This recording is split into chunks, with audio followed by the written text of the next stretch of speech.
Hey Pokemon Masters, Toby here, and what if Calyrex was good? Like, actually really good? What if instead of what we got in the Crown Tundra, we got something a little bit better? What if I was a creative at Game Freak and I was the person responsible of implementing Calyrex's story because I wasn't really happy with what we got in the Crown Tundra, just being honest. So spoiler warning, of course, I'm going to tell you my gripes with what we got, and then I'm going to tell you how I would make them better. Let's jump into it.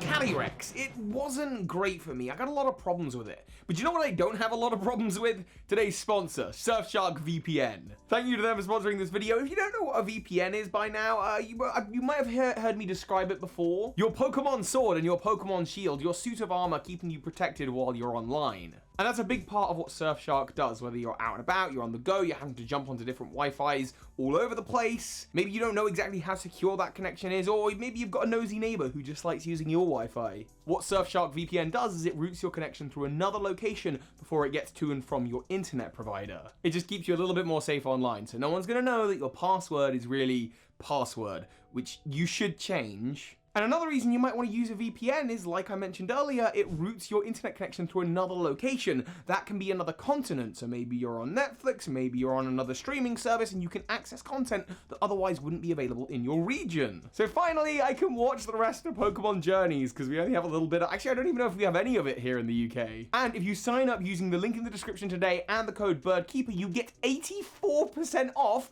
and 4 months for free just to try it out. A fantastic deal, so please do check out Surfshark VPN using that link at the top of the description. Use the code BIRDKEEPER. Thank you to them for sponsoring this video, and with that being said, let's just jump into something that maybe I like a little bit less. Calyrex. So Calyrex, what is my problem here? Because the thing is, I liked the legendary birds, though I felt their story didn't have a lot of resolution. I actually felt similarly about the Reggies, but they were my new favorites. 3 Gala birds, 2 Reggies, 1 Calyrex, and 2 horses that are weirdly tacked on at the end of the DLC. Look, Calyrex's whole story, it's this, to me, I describe it as a dialogue tunnel. It's a whole bunch of, hello, I'm Calyrex, go over there, talk to that person, could you do that? Great, you did that, how was it? Not good? Cool, come back to me. Great, can you go off and get some carrots? There's the carrot man, is right there. Hi carrot man, can you give me some carrots? Complete dialogue funnel from beginning to end with very little exploration of, you know, the Crown Tundra, the tundra that Calyrex rules over, so I've got to look into this. So I want to approach this in a way where I don't go too off the rails, I don't go too far away from what Game Freak gave us in the Crown Tundra, but at the same time, as much as I dislike the new horses, Galistria and Spectria, and I didn't even say their name right there, I just don't care about these Pokemon that much. I'm going to try and keep them in the story while making the story ultimately more satisfying to what I want to see. So, obviously, the first thing that happens is the whole statue. And the statue is very clearly of Calyrex, and unless you're someone who didn't watch a trailer, didn't get any spoilers, or just can't work out that it looks like it's had half of its head chopped off, most people will realize, yeah, it's missing the crown. And sure enough, the moment you walk into the first building in the DLC, the crown, the camera pans onto the crown, it tells you exactly where to go. The moment you take the crown, it's so obvious where you need to take it. This is the crown of the Crown Tundra, so let's go about this a little bit different. You go into the hotel, the house where Peony is staying, and Peony is like, hey, Crown Tundra, a bunch of legendary Pokemon, Reggies, birds. Also, there's this other creature, Calyrex. There's a statue outside, but I don't know anything more about it. You go out to the statue is broken, the mayor comes up and is like, yes, I believe this is of an ancient Pokemon. Oh, and we've got these shirts that have an image of what the Pokemon should look like. I think that's what he does, he gives you shirts, or maybe he gives you shirts of the statue. He's like, I don't really know much about this legendary Pokemon, but it would be good to see the statue restored again.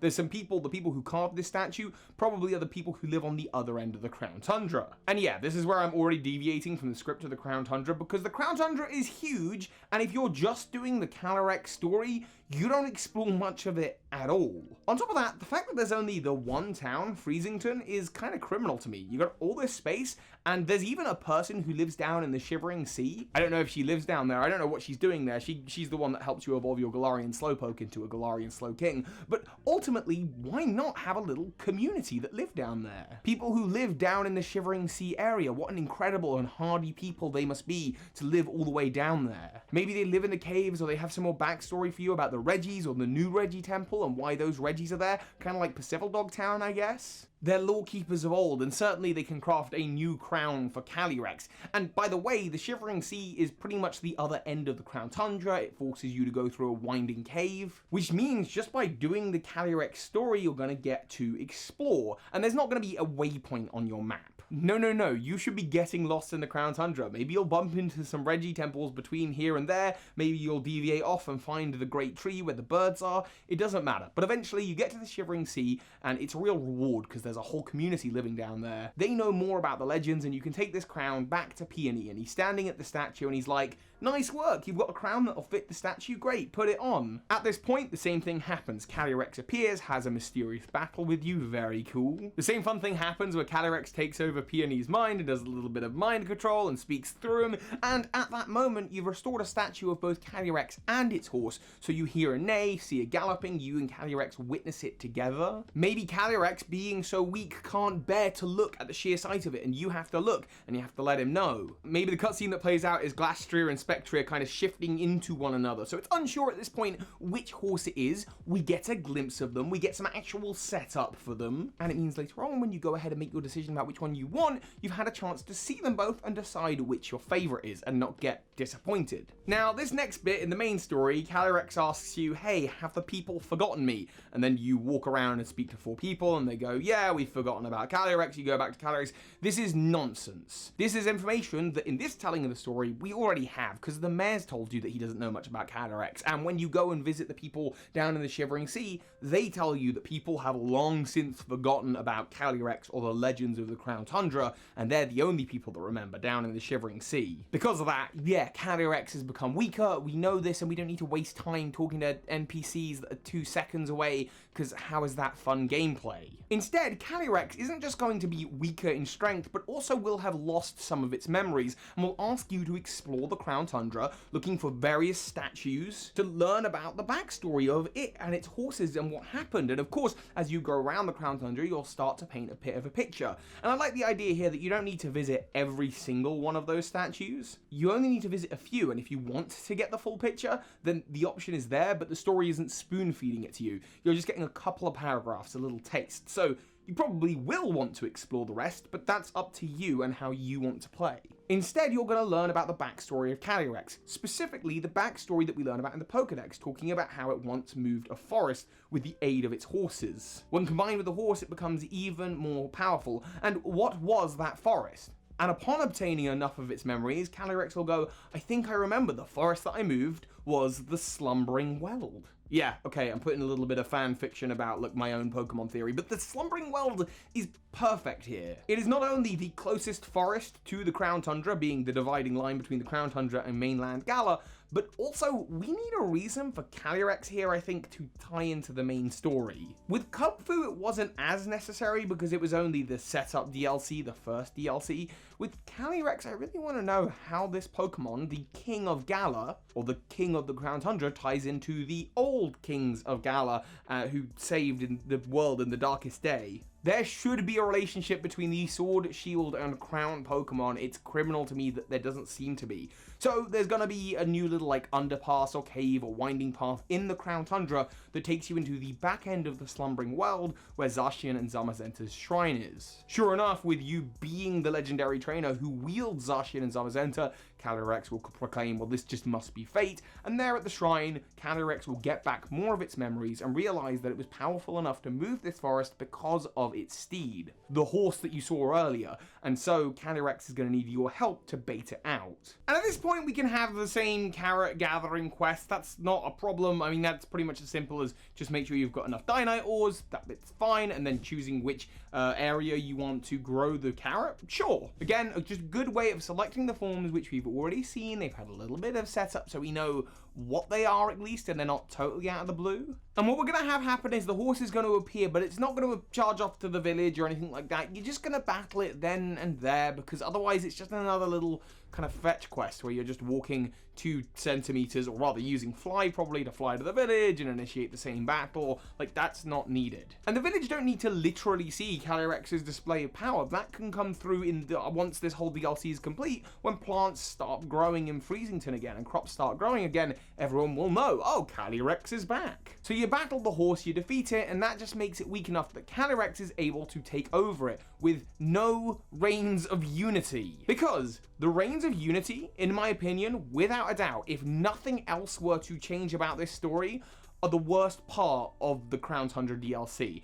Don't get me wrong, there's bits that I absolutely love in the Crown Tundra, but this is criminal. Hi, I'm Calyrex, and I need the Reigns of Unity, but I can't make the Reigns of Unity without the horse hair or the flower. Oh, wait, it's that you've got the horse hair? Well, that's great, because I can just make a flower. Oh no, it's only a petal, but for some reason, that'll do. Yeah, except no one's made the Reigns of Unity for generations. No one's gonna remember how. Hey, Mayor, do you remember how? No, but I'll give it a go, even though we don't have the right ingredients. No problem. No, I couldn't make them, but don't worry, Peony's here, and he somehow knows how to make the Reigns of Unity. Biff, baff, boff. Great, we now have the Reigns of Unity. And what was the point of the last 2 minutes of gameplay that is just dialogue? There's no quest to get the Reigns of Unity here. It's just people babbling for ages. It's like a YouTube video. It's just like, shut up and say something of substance or interesting. Oh boy, it really feels like I'm breaking the fourth wall and directing this at myself. Anyway, for me, this is what I mean by dialogue tunnel. There's this whole quest about you need to get the Reigns of Unity, but you can't if you don't have a flower. But don't worry, we've got a petal, so that'll do. And here's the person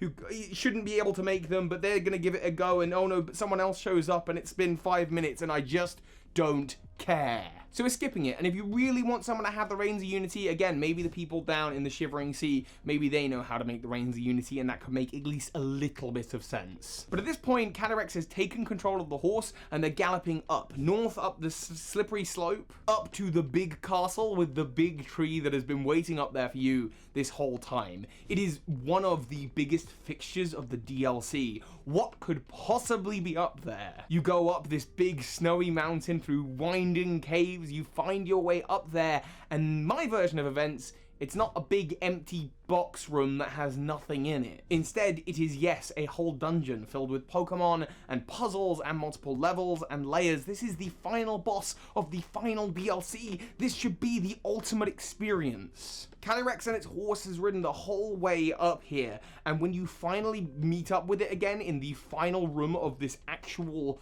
Pokemon dungeon, it's there on its horse, and it realizes that it has all of the power again. And as a display of its power, the dead tree that's in this whole area, maybe it brings it to life, or we just get a cutscene in Freezington with all the crops growing. People know that Calyrex is back. It thanks you for your service, and then it challenges you to a battle, and you get to challenge it. Heck, maybe even doing this, Calyrex brings so much vegetation to life that parts of the Crown Tundra change for the post-game of the DLC. Certain areas with snow, the snow is melted and the Pokemon there change, and it just unlocks something new. Maybe the Reggie Temple in the Shivering Sea was frozen over, so part of it melts, or something like that. Or maybe the access, the location to Regigigas becomes unfrozen, so you can finally access that. Just a little bit more oomph for completing the story. Anyway, you get to battle Calyrex in what is an incredibly difficult battle. You're battling 2v1, you catch it. Finally, it's felt like we've had a really good build-up. We've gone on a little bit of an adventure. We've learnt about the Crown Tundra in a more organic way and travelled around it as part of the story, and it's not all been dialogue, while keeping all of the elements that the Crown Tundra gave us. This is my remedy for the Crown Tundra for Calyrex's story. And I don't know whether I'll do one for Moltres, Zapdos, Articuno, or Regieleki, or Regidrago, Regidark. I don't know whether I'll do one for those, because I did quite like their stories, though the birds didn't get the resolution I wanted, so maybe I'll do something for that. But this is just my take on it, and maybe you really enjoyed the Calyrex story, so let me know in the comments what you think, and in the top of the description is a link to today's sponsor, and thank you again to Surfshark VPN. Don't forget to use code BIRDKEEPER for 84% off and 4 months for free. Give it a go and stay safe online. Thank you for watching, everyone, and of course, soar high, Pokemon Masters. This is Ash Ketchum. You just watched a video by Birdkeeper Toby. That makes you a